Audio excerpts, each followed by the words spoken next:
আজকে একটা দারুণ সুস্বাদু রেসিপি শেয়ার করতে চলে এসেছি দই পটলের। দেখো তার জন্য নিয়ে নিয়েছি এখানে টমেটো পেস্ট আর টক দইটাকে একটুখানি ফেটিয়ে নিয়েছি। এখানে পটল আর আলুও নিয়েছি, আলুটা চাইলে তোমরা নাও দিতে পারো।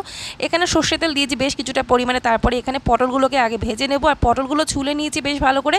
হালকা হালকা খোসা থাকবে, তার সাথে পটলগুলো ছুলে নিতে হবে যেরকম করে পটল ভাপা আমরা বানাই। আর গাটা একটু ঝিরিঝিরি করে দিতে হবে যাতে মশলাগুলো ঢুকে যায়। পটলগুলো তুলে নিয়ে তেলের মধ্যে একটু কালো জিরে দিয়ে আলুটা ভেজে নিলাম। তারপরে দিয়ে দিলাম টমেটো পেস্ট, তারপরে দিলাম একটুখানি ধনে গুঁড়ো, জিরে গুঁড়ো, হলুদ গুঁড়ো। তারপর একটু ভালো করে নাড়িয়ে চাড়িয়ে নিয়ে একটুখানি 1 মিনিটের জন্য ঢাকা দিয়ে রেখে দেবো। তারপরে আমি এর মধ্যে দিয়ে দেবো আমি টক দইটা। আর টক দইটা কিন্তু একটু পরে দিতে হবে যখন আলুগুলো নরম হয়ে আসবে, না হলে কিন্তু আলুটা পরে সেদ্ধ হবে না দইটা দেওয়ার পরে। তো দেখো একটুখানি জল দিলাম পরিমাণ মতো দইটা দেওয়ার পরে। এবারে আমি দিয়ে দিলাম পটল ভাজাগুলো, দিয়ে দিলাম কটা কাঁচা লঙ্কা ছড়িয়ে, তারপরে একটুখানি ঢাকা দিয়ে রাখবো। তারপর রেডি হয়ে গেলে লাস্টে গরম মশলা দিয়ে নামিয়ে নেবো। রেডি হয়ে গেল গরম গরম দই পটল। রেসিপিটা ভালো লাগলে অবশ্যই করে লাইক, শেয়ার, কমেন্ট আর চ্যানেলটাকে সাবস্ক্রাইব করো। Bye bye, Radhe Radhe.